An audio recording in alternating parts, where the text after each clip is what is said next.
Immerse in the profound wisdom of the Shandilya Bhakti Sutras, ancient verses, revered as a pinnacle of devotion and spiritual awareness. Under the guidance of His Holiness Swami Jyotirmayananda, plunge into the infinite ocean of this revered scripture. Discover its hidden truths. Embrace its transformative power. Awaken to new realms of divine love and spiritual awareness. The depths are calling. The deeper you dive, the more treasures you'll discover. And now, Sri Swami Jyotirmayananda.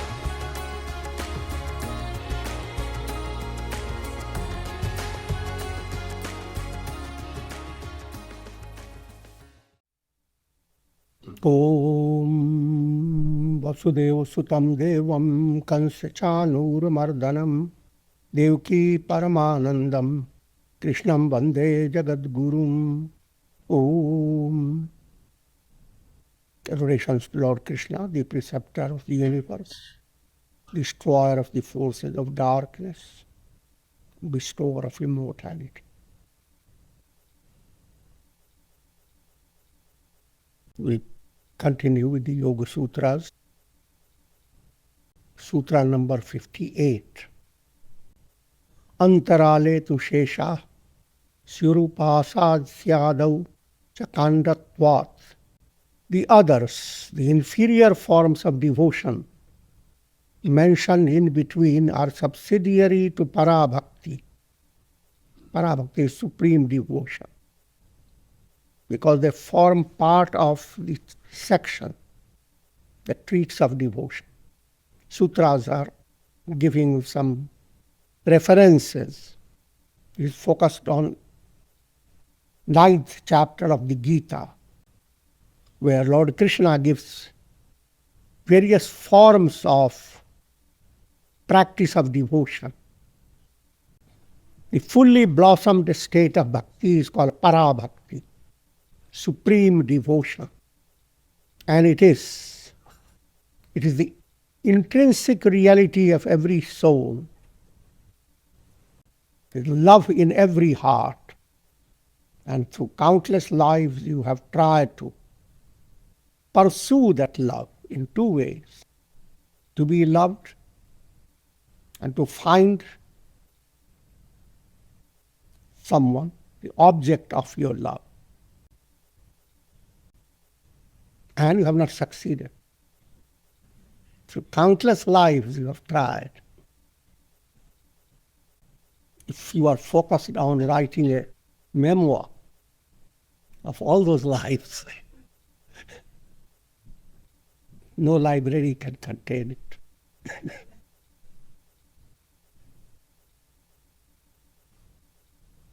Enormous experiences. However, when the mind becomes enlightened, you discover there is God and God alone. Simple simile, a river having entered the ocean. It has no individuality. But as long as the river exists, separated from the ocean, any form of water is constantly striving to get back to the ocean. It's a figurative language. Only in the ocean there is fullness. Every soul is striving to get back to ocean of God realization. When you experience that, or you attain that ocean-like realization, you have no individuality. Always keep in view that whenever we talk of soul, the simple simile is just like you are looking into a jar of water and seeing the reflected sun in that water. The soul in you is similar to the reflected sun. And it is constantly being pressured by the instinct. May I get out of this water? If it makes a wrong move in getting out of the water, What happens? The water of the one jar gets into another jar. The same water transferred. The reflected sun also has transferred itself. But this predicament of moving from jar to jar is jarring. And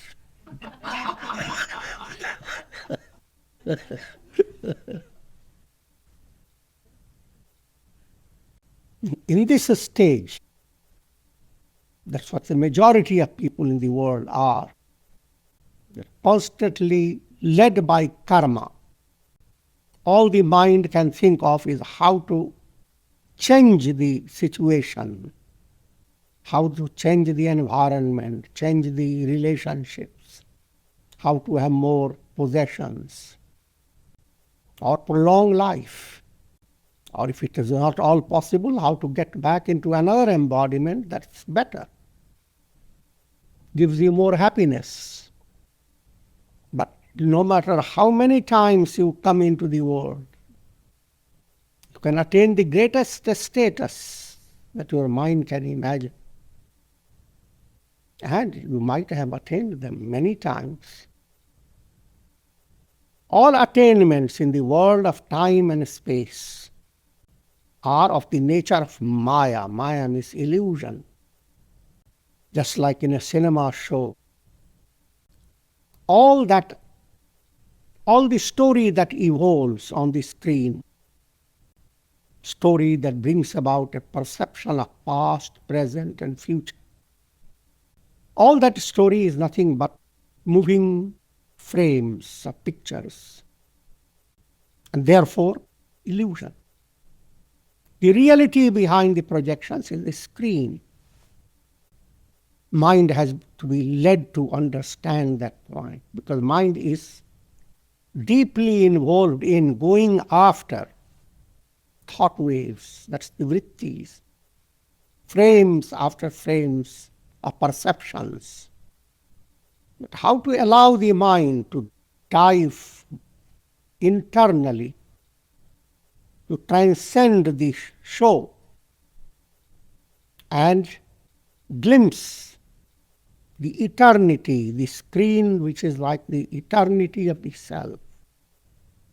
Every moment you are sustained by that divine truth. Just like if you go to sleep, you may be wandering in your dreams, but every moment you are lying on the bed. It's a simile. In the same way, operating through the mind, conditioned mind, every soul is experiencing a world of enormous past, an unimaginable future, and a shifting present. Present exists only momentary, because it has one foot in the past and one foot in the future. Para-bhakti is that state where you have revelation of your intrinsic, innate unity with God. You no longer look for experiences of love through countless embodiments. The process of embodiment has terminated. The reflected sun has become joined with the real sun. They don't shake hands because the reflected sun has no reality. Bhakti literature directs your attention to developing that type of love of God, that goes on growing like a ever-waxing moon. Moon waxes and waxes, but there is a limit. But this moon of your heart, when it has turned to God, it goes on waxing, no matter how big it appears, it doesn't matter. It goes on waxing. It enfolds all that is. All the world of illusion is enfolded and transcended. Now, let me come to the main topic. Topic is various practices that are subsidiary to para-bhakti.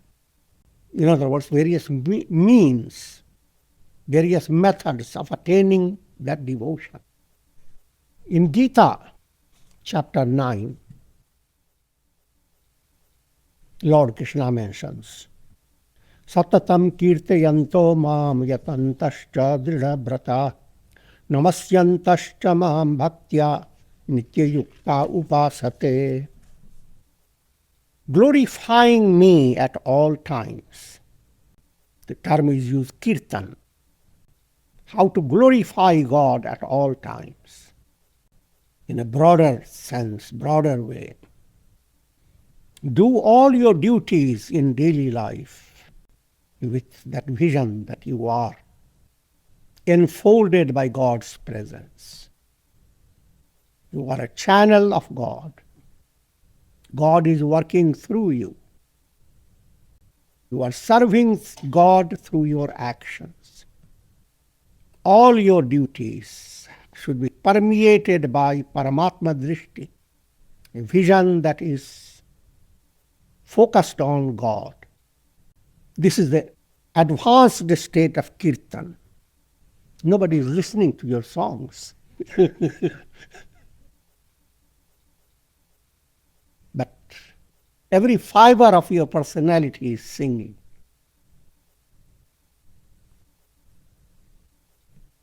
Try to imagine mother's love for a baby.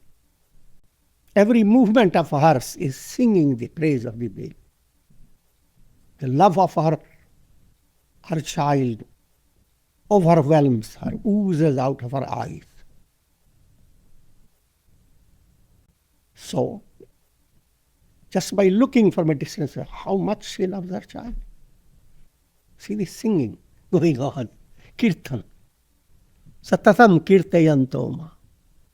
So look at a saintly person and say how much his personality is glorifying God.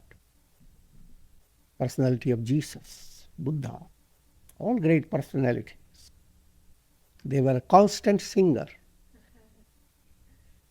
Every step they took, they were glorifying God. Come down to more practical level. Learn some kirtans, songs. Allow your mind to enjoy a special sweetness when you sing divine name, you sing certain prayers, and help others to be drawn to the glory of God. This is the beginning stage. You start talking about God. You create a situation where people are drawn to listen to you.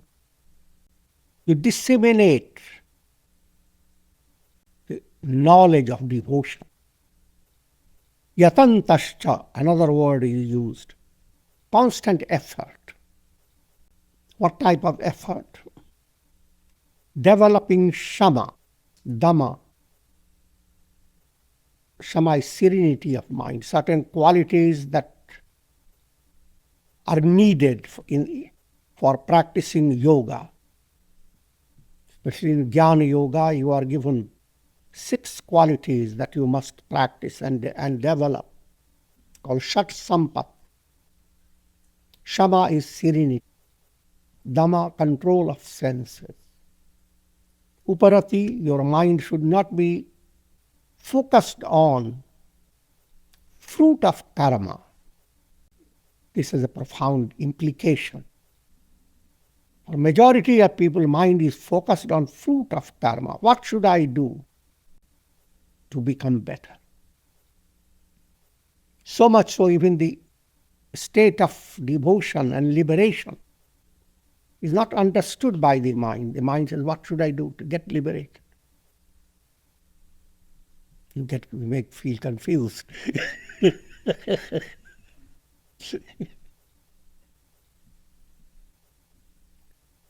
No amount of karma or action can give you liberation. So the liberation and performance of action, they are not related.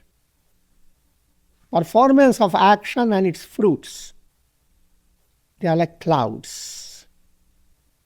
You can gather dark clouds, you can gather bright clouds. But you don't attain liberation as a result of karma. Now let me explain that point. Karma can give you prosperity or adversity. You do good karmas, as a result there will be prosperity. But that doesn't mean that you will be now in a position to go on becoming gooder and gooder, better and better. Your prosperity may make you vain. So you don't have any guarantee that if you were to only go on doing good. Next point. Doing good is an abstract term. Someone who is a chain smoker stops being a chain smoker and just starts smoking only one a day. He has done a good karma. But from the point of view of the non-smoker, he has not done a good karma. He is still a smoker. Karma is a relative term, and it creates its result.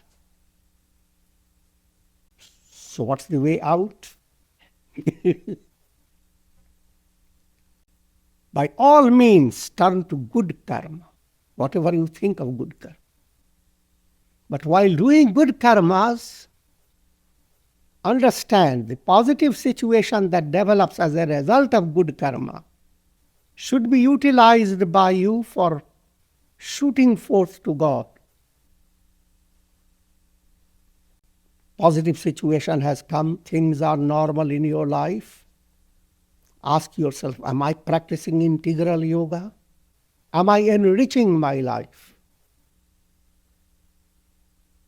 Or am I whiling away my time until suddenly death comes with his whip?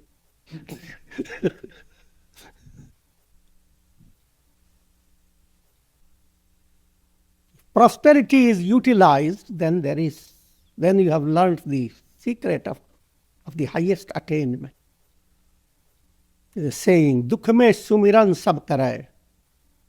In misery, everybody turns the mind to God and becomes a kind of a philosopher. Oh God, why did you create this world? Which is, you are perfect. There was no reason to have created all the misery. But you must know you are asking only when you are in adversity. Dukh mein sumiran, during painful state of mind, distress, one turns to God. It's perfectly okay to turn to God. But your turning to God is not wholehearted because you are focused on removing pain. On the other hand, if in pleasant and in a harmonious situation, your mind turns to God, that movement is profound. Your mind begins to taste the bliss of divine love. In other words, only when you are feeling more relaxed, that you turn towards renunciation of all fruits of karma. The term is kamyata. The mind has no desire for objects. Otherwise, you are always sakamya. Everything you do, there is ego behind it. Am I going to be benefited? So that's what I was talking. Uparati.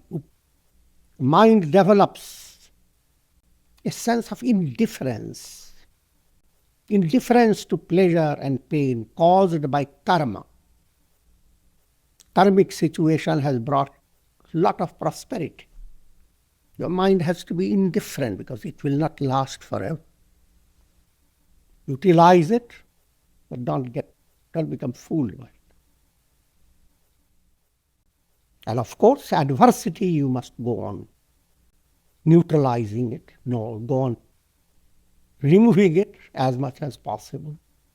But during adversity, the subtle secret is if mind were to go on developing devotion to God, then adversity also becomes a great boon. This is in Srimad Bhagavat Puran when Pandavas attained victory and they became great rulers.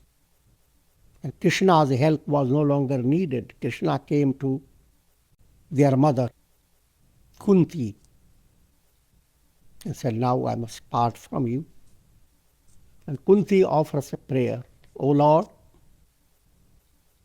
all through my life you have given me trouble after trouble.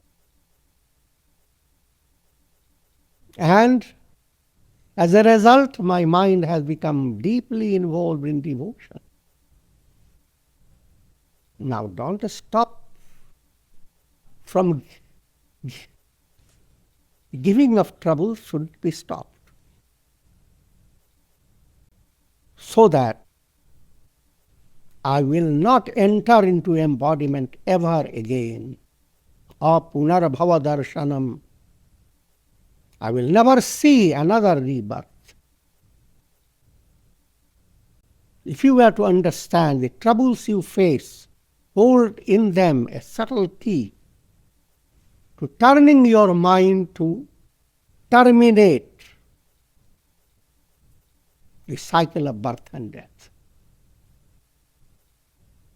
The remedy for terminating cycle of birth and death lies in when you face adverse situation. That doesn't mean that you create adversity, but rather understand that adversity is divinely planned for you to how to handle it, how to be patient, how to strengthen your faith, and how to triumph over it. Each time you triumph over an adversity, it's like a moon coming out of dark clouds, shining bright and bright. So, serenity of mind, control of senses, that attitude not to go after fruits of karma. Another great quality to develop is called titiksha. Titiksha is endurance. In every situation, there is a need to endure. And that you have to understand. All practical world. Someone is saying something but will not say it within few minutes. Will take half an hour to say it. You have to be patient.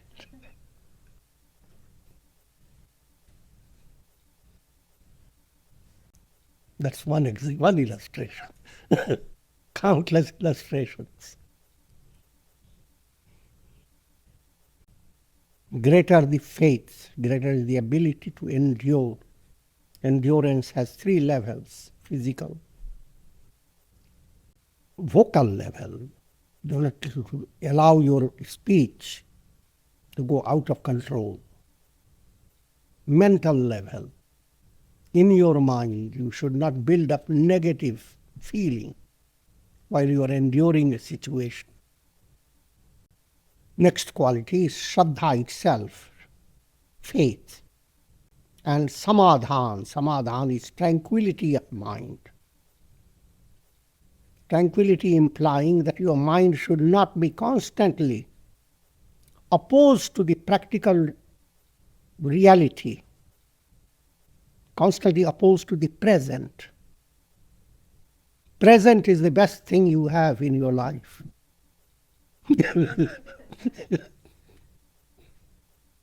If mind is opposed to the present, then that creates a negative movement.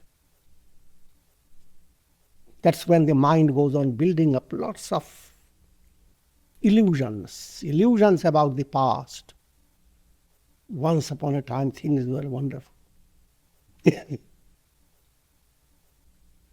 And illusions about future. Time is coming, Satya Yuga is coming soon. God is going to open up the door, and all the angels will get into the world, and everything will be wonderful. The roads will turn gold, the sky will become silver. I'm making it up.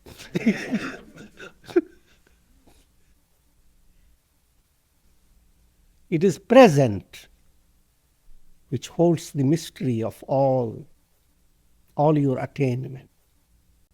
And that your mind gradually develops the insight not to feel contradicted, not to develop the idea the present is, I'm facing a miserable situation. But whatever you are facing, you are active and you have the possibility to handle it in a right way. In other words, you can do self-effort. Only in the present you can do self-effort. You can't do it in future. You can't do it in past. What you do, the way you face the present, that holds the key to where you are going. And if you understand it philosophically, then there is a constant internal movement towards being aware I am in touch with God. I'm enfolded by God. I am nothing but the God. That profound experience unfolds within you. And all your experiences in day-to-day life become superficial. Like you are becoming like the sky. And all experiences, pleasure and pain, they are moving like clouds. You have no contradiction with clouds. Your awareness, I am the sky, is not contradicted. Both at the same time. Double consciousness. That's called these are the methods. And various yamas. Dridhavrata. When you practice satyam, ahimsa, brahmacharya, the basic commandments, when your practice becomes profound, for example, speak the truth, be sincere. If you are speaking the truth or you are sincere only in limited situations, then you are not dridhavrata. Dridhavrata means very strong resolve. Let me give another instance. Ahimsa, for example, practice of non-violence. You made a vrata that on a certain day I will not speak anything harsh.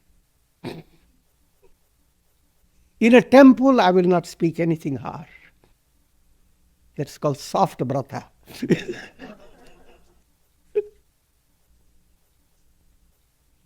But deep down you have developed the understanding, I will get out of this.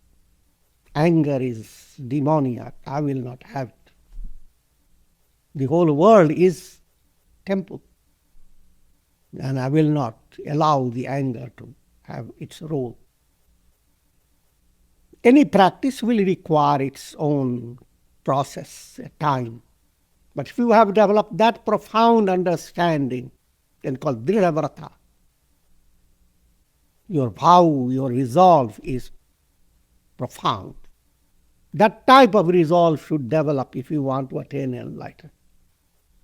Not showy practice. Mam namasyanta. Constantly bowing down to me. These are the words from the Gita. Now, people who go to worship in a temple, they do bow down physically. But that's just an initial stage of a symbolic state. Bowing down to God is develop a sense of being led by God. You are always being led by God. Certain things you have done in an excellent manner. And people look up to you with admiration. feel a little shy, bowing down to God. It's God that made you do all that. So the constant awareness that you are an instrument in divine hand and constant inclination to do the best. Works based on magnanimity, based on goodness of the heart. And that allows you to bow down to God more and more. A subtle humility develops in you and is perpetual. Nitya yukta upasate, constant association with God. Internally, the feeling of bhakti, devotion, must continue like a melody, an underlying melody of your life. Externally, your life should be involved in seva. How can I serve God in all these people? All personalities, all human beings, all serviceable creatures. How can I be of use? And don't go after too much determining how. God has already allowed you to be in a stream of activity. You are already floating along with a river. Pravaha patit karma. Karma flows like a river. So you are in that process. Just allow your mind, how can I do the best in this particular situation?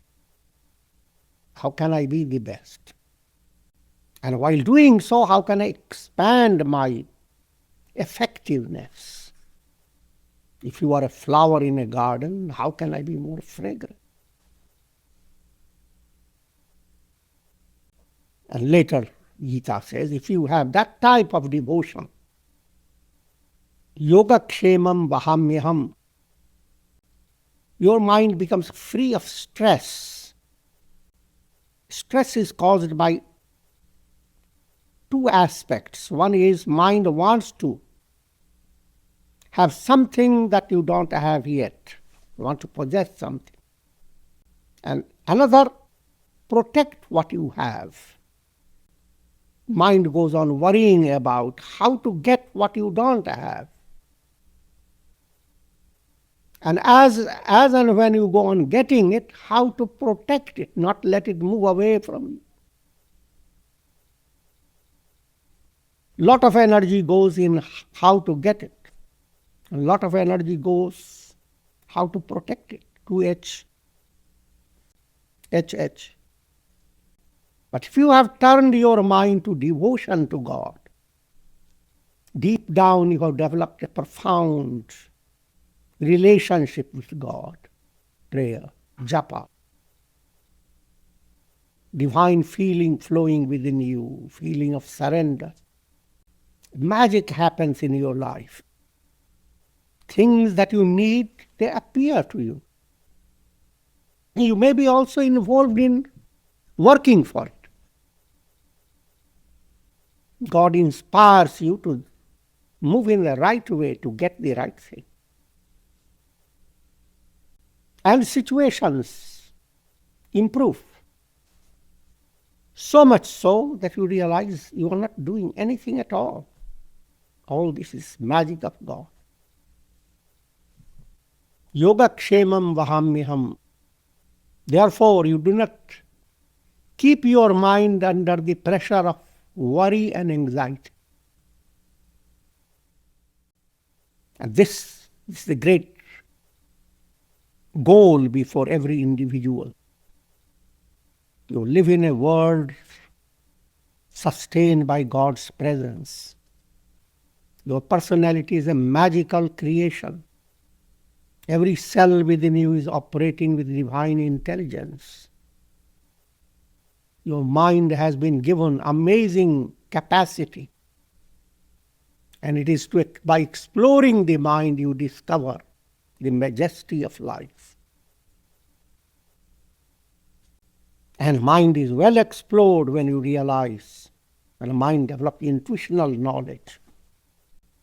And your awareness is not confined to your ego.